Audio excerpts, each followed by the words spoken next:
Resultaría muy complicado imaginarnos nuestro día a día sin la electricidad. El simple hecho de apretar un interruptor y contemplar cómo se enciende una luz o un aparato se ha convertido en algo cotidiano e imprescindible.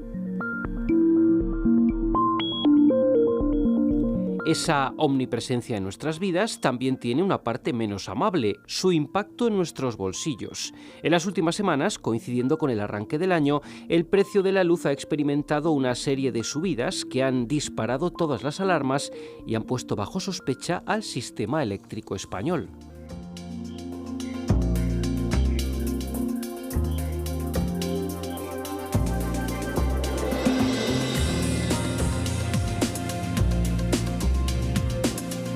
El mercado eléctrico tiene unas características especiales que hacen que la electricidad sea muy distinta a otra serie de productos que se compran y se venden.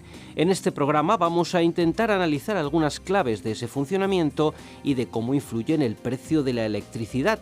Para ello nos acompaña el catedrático del Departamento de Ingeniería Eléctrica, Electrónica y Control de la Escuela de Ingenieros Industriales de la UNED, José Carpio. Sí, como se ha dicho en la introducción al programa, hoy vamos a hablar de la electricidad y de su precio. Pero vamos a hacerlo de una forma un poco amplia, porque el precio de la electricidad no es como el precio de las patatas o de un coche, es decir, algo que se establece de un producto que se puede comprar por unidades, sino que está muy asociado a cómo se genera y al tipo de combustibles o de fuente que se utiliza para generar esa electricidad. Y sobre todo también es que tiene mucha historia por detrás de cómo hemos llegado al mercado. Por eso, si me lo permitís, vamos a hablar de la electricidad de una forma más general, de su generación y de cómo se llega al precio para que tengamos criterio. En primer lugar, quizá lo que hay que decir ¿qué es la electricidad? Es decir, la electricidad no es un combustible, no es una fuente de energía primaria, como podía ser el carbón, o podía ser el agua, o podía ser el petróleo, en el sentido de que esté almacenado. No hay minas de electricidad, no hay prospecciones para sacar electricidad. La electricidad se puede obtener y la gran ventaja que tiene es que es muy fácil o es relativamente fácil con la tecnología que tenemos hoy en día de obtener. Es muy fácil de transportar, es muy fácil de utilizar y de utilizarla además de una forma limpia y permite que su utilización sea transformándola en distintos tipos de energía. Es decir, a partir de la electricidad tenemos luz, tenemos calor y tenemos movimiento. Eso hace que la electricidad esté en la base de la sociedad actual. En algún programa que he comentado y que hemos hablado pues, del sector eléctrico, de las aplicaciones, porque, bueno, como se ha dicho en la presentación, yo estoy en el Departamento de Ingeniería Eléctrica, Electrónica y Control y soy catedrático de Ingeniería Eléctrica. Muchas veces hemos hablado de esto. Yo siempre cuento una anécdota que oí una vez que me contaron en una compañía eléctrica, que no sé si es ya una especie de mito, que hay, que hubo un concurso en colegios se les preguntó a los chavales que hicieran una pequeña redacción sobre cómo veían el mundo sin electricidad. Muchos, pues volvieron casi a la edad de piedra o a la edad media, pues las cosas no funcionan los ordenadores, claro, no tenía sentido ni televisión, comunicaciones. Y hubo un chico que entregó el examen en blanco. Y entonces cuando dijeron, bueno, pero es que no has escrito nada. Y dijo, no, es que el problema es que no se me ocurre nada. Es decir, ya hoy en día no se me ocurre cómo podría ser un mundo sin electricidad. Y ese chico se llevó el premio por haber dejado el folio en blanco. Pues algo así ocurre con la electricidad. Es decir, la electricidad es ya un servicio público, es algo que está tan en la base de nuestra vida que no nos planteamos cómo existe. Es decir, cuando apretamos un interruptor no pensamos todo lo que hay detrás. Es decir, da la impresión que está ahí esperando y simplemente con pulsar el interruptor se tiene que encender la luz. Pues ¿cómo llega esa electricidad para que pueda llegar hasta nuestras casas? Eso es algo muy complicado, pero lo que digo ya está en nuestra vida, es de lo más básico que hay. Entonces, si es un tipo de energía tan buena, porque hemos dicho que se genera con facilidad, se transporta con facilidad, se utiliza con facilidad y además es muy fácil convertirla en cualquier tipo de energía que nos sea útil. Luz, calor, movimiento. ¿Cuál es el gran problema que tiene la electricidad y que la hace tan distinta y tan especial de todo, y es que no se puede almacenar de una forma masiva. Es decir, nosotros, si vamos a esas fuentes o esos combustibles que decíamos, a fuentes primarias de energía, podemos almacenar petróleo. Hay minas donde está almacenado carbón, el gas se transporta y también se puede almacenar. La electricidad no, hay un equilibrio prácticamente instantáneo entre la electricidad que se está generando y la electricidad que se está consumiendo. Opuestos al revés, entre lo que consumimos, las empresas eléctricas, las centrales eléctricas, tienen que estar generando en ese instante esa misma cantidad de electricidad más las pérdidas que tiene el sistema. Si aumentamos la demanda, se tiene que aumentar la generación, y si no hay capacidad de aumentar la generación, pues se tendrá que cortar algunos consumidores. Es decir, siempre hay un equilibrio y la capacidad que hay de almacenar electricidad es relativamente pequeñita. Entonces, ese es el gran problema y el gran reto, y lo que desde el punto de vista técnico hace tan bonito el sector eléctrico y lo que es la electricidad.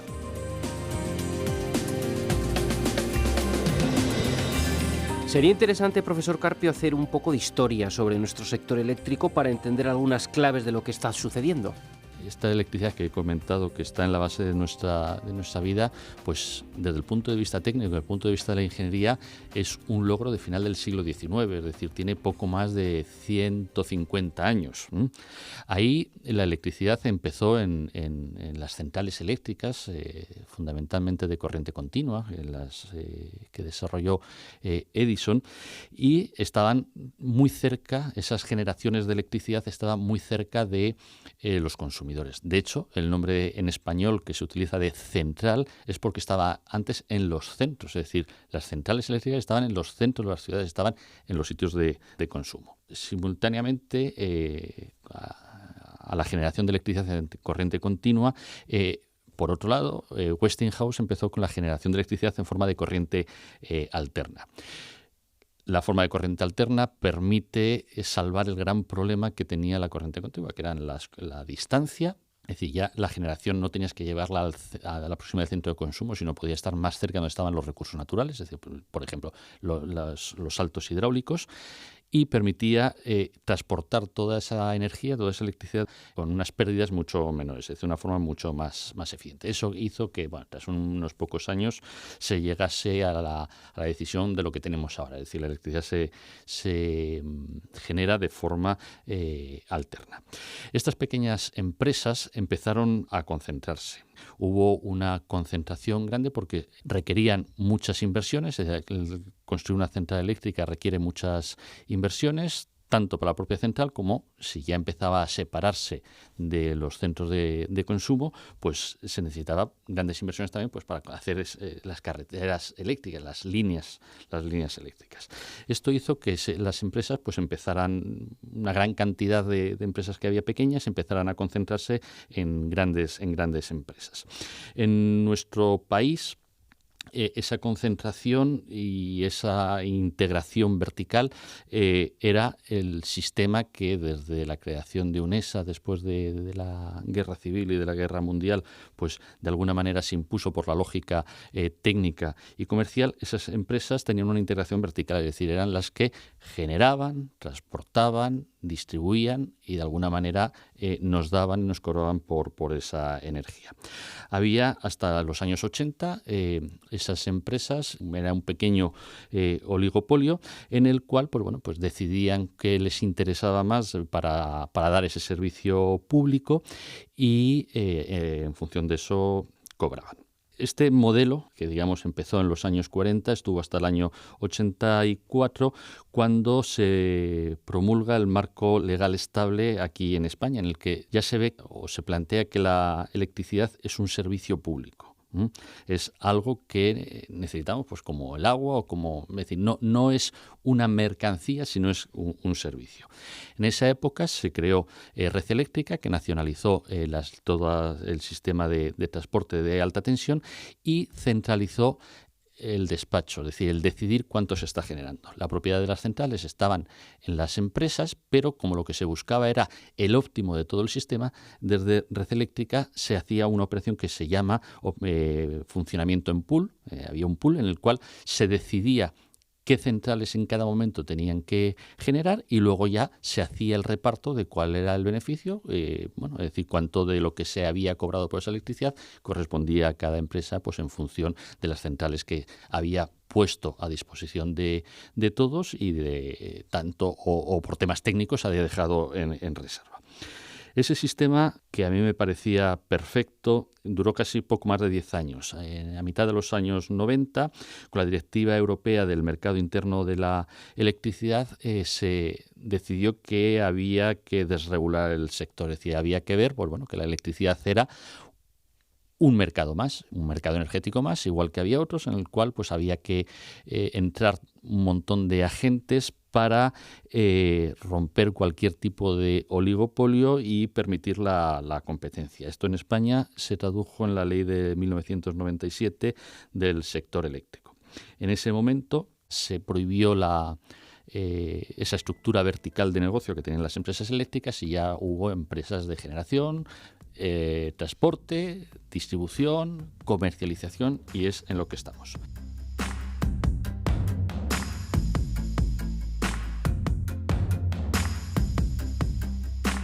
Entonces, ¿cómo se fija el precio de la electricidad? Piensen ustedes que si ahora con esa ley de desregulación lo que se quería era que fuera un sector competitivo, pues entonces había que ir a la competencia. Y la forma de hacer la competencia es pues mediante una especie de subasta, es decir, confrontar demanda y oferta, ver cuál es el punto de equilibrio, es decir, cuál es el precio o cuál es la cantidad que los que necesitan ese bien que se llama electricidad quieren pagar para tenerla y cuál es el precio que le dan los que la producen ese bien, llamado electricidad, a sus consumidores. Entonces, el mercado más o menos el sistema es complejo, pero queden ustedes con la idea de que es como una especie de subasta, es decir, se ordenan por precio todas las ofertas de energía, se ordenan por precio todas las demandas de energía, se hace una casación y eso se define el precio. Luego hay ofertas a más largo plazo y hay subastas en tramos de hora, de menos de hora. También hay acuerdos bilaterales entre los grandes consumidores y las empresas generadores, pero lo importante es que se tenga en cuenta o que se entienda que el precio lo fija el mercado, igual que cualquier otro sistema, porque además los agentes están desregulados. Es decir, la empresa que genera no es la empresa que compra para comercializar y vender a los usuarios, aunque al final legalmente son empresas distintas. En este precio nosotros tenemos la posibilidad de ir a un precio pues igual que basada con hipotecas o con algunas cosas. Es decir, tú puedes decir, pues mire, yo no quiero sufrir los vaivenes del mercado, hágame un precio fijo para un periodo de un año, o bien me arriesgo, cuando esté bajo el precio pagaré menos, cuando esté alto lo pago más. Entonces habemos usuarios que estamos con precio fijo y entonces estamos un poco al margen de estas turbulencias de si ahora se genera más, menos, si los franceses han parado centrales nucleares o no. O se puede ir al mercado, que entonces teóricamente, cuando la electricidad valga poco, yo pagaré muy poco, pero también tendré que asumir que cuando la electricidad vale más, pues por cualquier circunstancia externa del mercado, pues tendré que pagar más. Y eso es como está el precio. Por eso habrán oído ustedes que cuando se ha hablado estos días de la subida de la electricidad y del precio tan alto que estaba, se decía, esto solamente afecta a la mitad de los usuarios, porque la otra mitad están con precios fijos. Con esta visión, yo creo que lo que he pretendido y espero haber conseguido es demostrar que vean ustedes que comprar y vender electricidad, aunque se esté hablando de mercado, aunque se esté hablando de subasta y aunque se esté hablando de competencia, no es como comprar y vender lavadoras o gasolina. Es decir, aquí no se puede almacenar. Por eso, cuando algunas veces o a raíz del precio se ha dicho, bueno, es que ya en cuanto llueva o con la nieve ya podrá bajar el precio.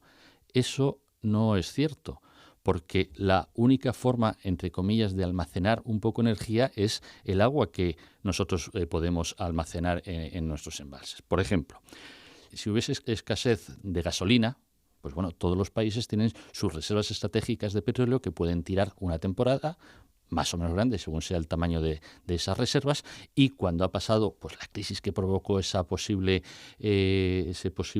problema de oferta de combustible, pues se vuelven a rellenar, se compra más, a lo mejor más caro, lo que sea, pero bueno, se compra más y se vuelven a tener esas reservas estratégicas. Para producir electricidad, la única reserva, entre comillas, sería el agua. Entonces, lo que cualquiera de nosotros entenderá es que no podemos decir, pues bueno, para que baje la electricidad ahora voy a turbinar mucha agua, voy a gastar mucha agua, porque nosotros luego no podemos decir, vale, y ahora ya compro agua para rellenar esos embalses, es decir, tendremos que esperar a que llegue. Eso hace que la gestión de los embalses, que es la única manera en la que se puede almacenar no electricidad, pero sí el combustible con el que se produce la electricidad, que en este caso sería agua, no es un combustible que compramos en cualquier momento y tenemos a nuestra disposición. Hay periodos de sequía, por eso los embalses también a veces son muy grandes y no tienen que ir al corto plazo, y su gestión no está en el corto plazo de, pues si ahora quiero bajar un poco el precio, turbino más, porque tendrán que tener una cierta planificación de un año o incluso de más años, porque también las sequías y los periodos hidráulicos no son estrictamente anuales. Dentro de que lógicamente en invierno llueve y en verano no, pues hay años y hay periodos de años en los que hay inviernos en los que llueve mucho y otros que llueve poco.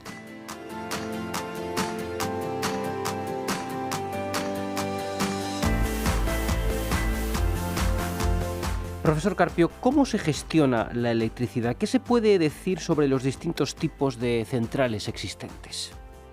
Esto hace que no toda la energía eléctrica se produzca con ese elemento, digamos, que tiene una cierta capacidad de almacenamiento, que sería el agua, las centrales hidráulicas, sino que hay distintos tipos de tecnologías que permiten producir electricidad. Y eso hace que haya distintos tipos de centrales, cada una con sus ventajas y sus inconvenientes, y cada una con sus características técnicas y económicas.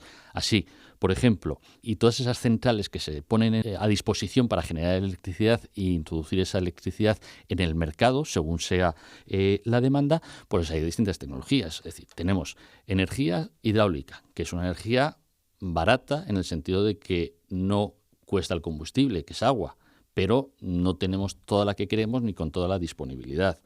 Está la energía nuclear, que es la energía barata en cuanto a lo que es su precio variable, es decir, el precio de la unidad o del combustible que se utiliza por unidad de energía generada, pero tiene restricciones térmicas de que las centrales hidráulicas no se pueden estar encendiendo, apagando o subiendo o bajando de potencia por razones técnicas. Cuando funcionan a una potencia y durante mucho tiempo. Tenemos centrales de carbón, que son pues centrales que también tienen unos combustibles que son caros, que tienen una capacidad o un problema que pueda ser de contaminación, pero que también tienen sus inercias térmicas. Una central térmica de carbón o de cualquier tipo es un proceso térmico. Luego hay que calentar vapor de agua, hay para producirlo en unas determinadas condiciones termodinámicas para que pueda ser ese vapor expandido en las turbinas. Es decir, que tienen sus tiempos.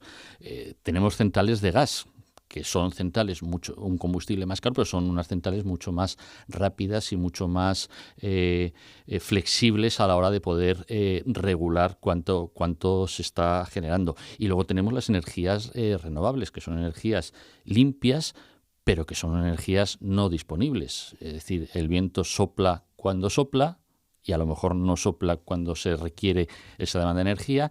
Y el sol pues sale por las mañanas, por las noches no hay sol y sin embargo se está consumiendo electricidad y se necesita electricidad por la noche cuando no hay sol y ya hemos dicho que no se puede almacenar. Es decir, que cada una de esas tecnologías tiene sus ventajas y sus inconvenientes, tanto técnicos como desde el punto de vista económico. Y eso es lo que hay que tener en cuenta y eso es lo que las empresas eléctricas que generan tienen que poner a disposición del mercado y con un precio, y es lo que se denomina mix eléctrico. Con todo eso se hacen las ofertas que se casan con las demandas de energía y sale el precio.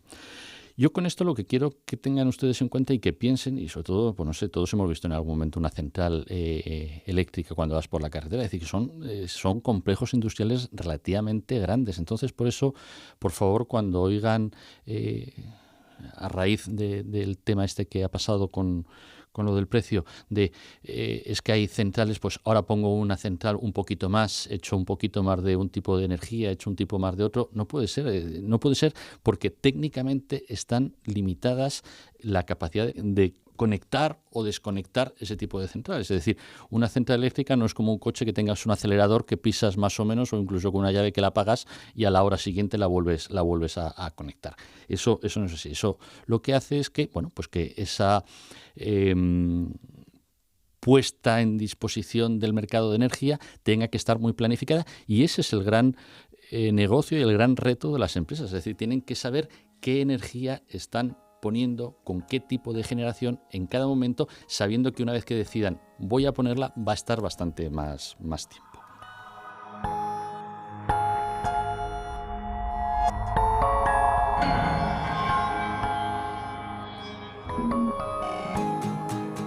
Y entonces, ¿cómo explicamos la escalada de precios de la que tanto se está hablando en estas semanas?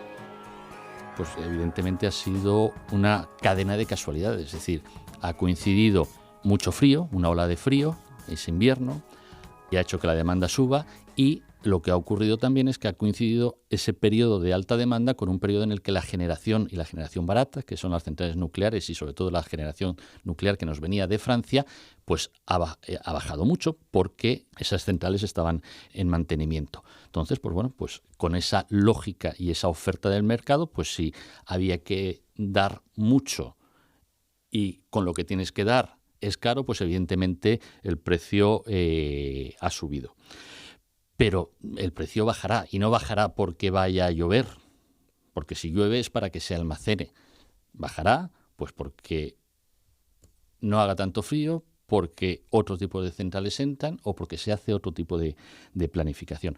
Pero que esto y ahora es mi opinión personal, es un poco una serpiente de verano, iba a decir de verano, un poco una serpiente de invierno para distraernos de alguna manera, porque el precio de la electricidad ha estado alto otras veces, no sé si tanto como está o no, pero también hay otras veces que está muy bajo. Los usuarios que van con un precio fijo, hay veces que el precio prácticamente es cero, porque, como digo, las centrales no se pueden apagar y encender como queramos, sino que a veces tienen que estar funcionando, aunque sea a su mínima potencia, y si en ese momento la demanda es baja, pues casi el precio se da a cero, es un precio regalado y se está regalando la energía. Es decir, que por eso en este momento, pues bueno, pues ha coincidido, pero yo creo que ha sido, y toda la repercusión que ha tenido, ha sido más de quitarnos o desviar la atención de otros temas más que de tema en sí real.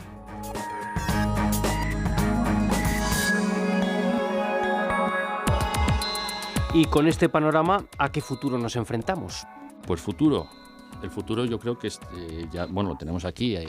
Muchos de ustedes habrán oído hablar de la generación distribuida, es decir, en vez de ir a grandes centrales, ¿por qué no tener pequeñas centrales otra vez cerca de los consumidores y gestionados por nosotros? Es decir, las huertas solares, las construcciones fotovoltaicas en los tejados de una industria, aprovechar los residuos para generar electricidad. Es decir, hay muchos tipos de energías en pequeñas potencias, centrales pequeñitas que puedan ser generadas por uno mismo. Entonces ahí hablamos de autoconsumo, ahí va que sería de, oiga, yo me puedo generar la electricidad, pues luego yo me la consumo, no tengo necesitado la red, y solamente necesitaré la red cuando me falte esa electricidad. Si tengo instalación fotovoltaica, pues por las noches, pero si por las mañanas puedo producir, pues ¿por qué no lo puedo tener? Pero sigo conectado como respaldo a la red, y sin embargo ahora nos cobran el balance neto, es decir, ¿por qué cuando me sobre vendo electricidad, cuando la necesite la cojo de la red, y al final de un cierto tiempo vemos lo que he dado, lo que he recibido, y hacemos ese balance? Pues eso que está en otros países, aquí no se hace. Y luego temas que ahí está en la eficiencia energética, que a nuestros oyentes, pues yo les diría que entren en el repositorio de la UNED, en Canal UNED, porque hemos hablado largo y tendido sobre eficiencia energética. A veces la mejor forma de de consumir de forma inteligente no es generando mucho, sino gastando menos o gastando lo justo. Y entonces ahí el mejorar todos los procesos, y en procesos pongo pues hasta nuestros propios edificios en los que estamos, con los aislamientos, como la construcción, cómo es el uso de la energía, hacerlo más racional, eso es un tema muy, muy importante. Y cuando esto de la generación distribuida vaya más, ya estaremos en el siguiente paso, que son las redes inteligentes que están dentro de las ciudades inteligentes, es decir, todo el tema de la informática, las comunicaciones y la integración. ¿Por qué no utilizarla de forma que en cada momento, en cada instante y para cada aplicación se haga lo mejor con lo que se requiere? Esto va a dar lugar a que la electricidad, como un elemento más y un elemento fundamental de esas ciudades, de esta sociedad inteligente, pues tenga que su uso tenga que tener un papel importante. Esto dará lugar a y requiere dos cosas. Por un lado, formación, es decir, tenemos que tener técnicos y también público, es decir, el público tiene que estar formado y tiene que saber un poco lo que he comentado ahora, ser conscientes en cada sector de las condiciones o de las restricciones tanto técnicas como económicas, y no a veces como hacemos de tragar con ruedas de molino de cosas que nos dicen que son realmente falsas, como las que hemos estado oyendo estos días con el tema del precio de la energía, como no sé, esa especie de maldad que hay de las empresas eléctricas, que son un grupo de gente que está sentada en una mesa diciendo a ver cómo podemos sacar más, aunque tampoco son hermanas de la caridad, evidentemente son empresas que tienen su beneficio, pero que también el sistema está protegido. Es decir, en ese sistema desregulado que hemos hablado hay dos agentes que lo controlan, uno que controla el sistema técnico y controla que las ofertas que se hacen de energía y las centrales que están conectadas van a poder responder técnicamente a esa demanda, teniendo en cuenta que por medio hay una red y que hay posibilidades de que haya fallos y que tiene que haber siempre pequeñas reservas por si se producen una caída de una central por un fallo o un incremento de demanda por cualquier motivo, pues tiene que haber un control técnico de esa red. Y luego también tiene que haber un operador que es el que regula el mercado para evitar que haya cualquier tipo de manejos como estos que se están a veces diciendo, pues, de que es que se ponen de acuerdo para subir precios. Es decir, que en ese sentido las garantías las tenemos.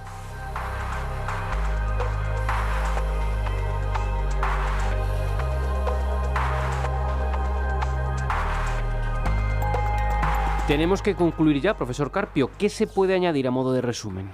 El tema que hemos tenido en enero del precio de la electricidad ha sido un tema completamente coyuntural y no nos afecta a todos. Y yo personalmente pienso que ha sido más mediático que real. Es cierto que la energía está subiendo, pero también es cierto que el petróleo sube, es cierto que el gas sube, y si esto se va reactivando y la economía, gracias a Dios, se reactiva, pues evidentemente demandaremos más energía, y cuando sube la demanda, pues tiene que subir el precio. Entonces, por eso es un tema que yo no le daría más importancia de la que tiene, y sobre todo eso que es coyuntural y que no hay nada detrás ni ningún tipo de idea de decir, bueno, pues ahora vamos a subir el precio para pillar a la gente. Es un mercado que está controlado como cualquier mercado que haya. Que tenga más o menos actores, que haya pequeños desvíos o formas de influir en los precios, pues como todo, pero ya para eso también tenemos mecanismos para regular y controlar que eso no ocurre.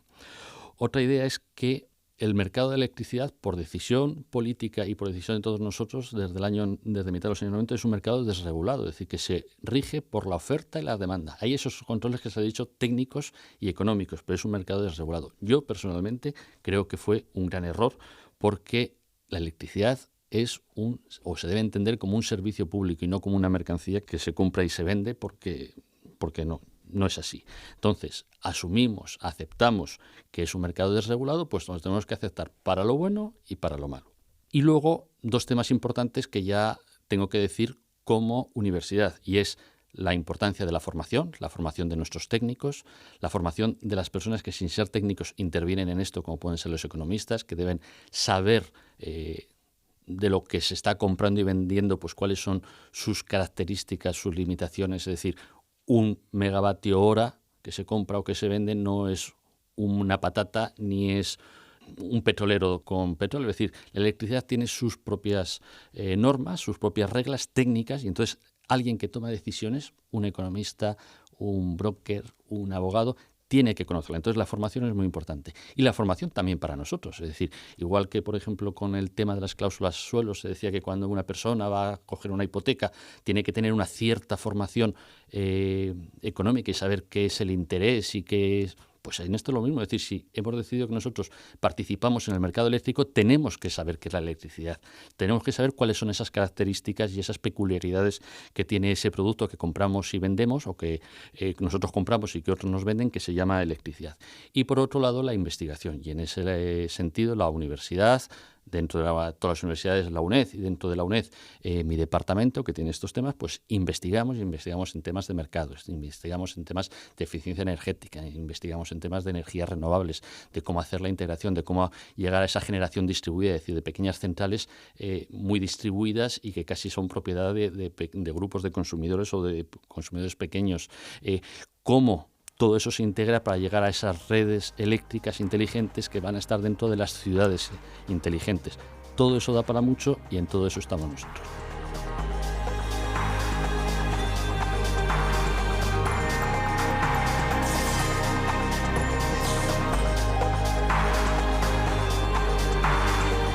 Pues hasta aquí este interesante programa que nos ha ayudado a entender algunas claves sobre el precio de la electricidad. Muchas gracias al profesor Carpio por compartir con nosotros estos minutos en la radio de la UNED.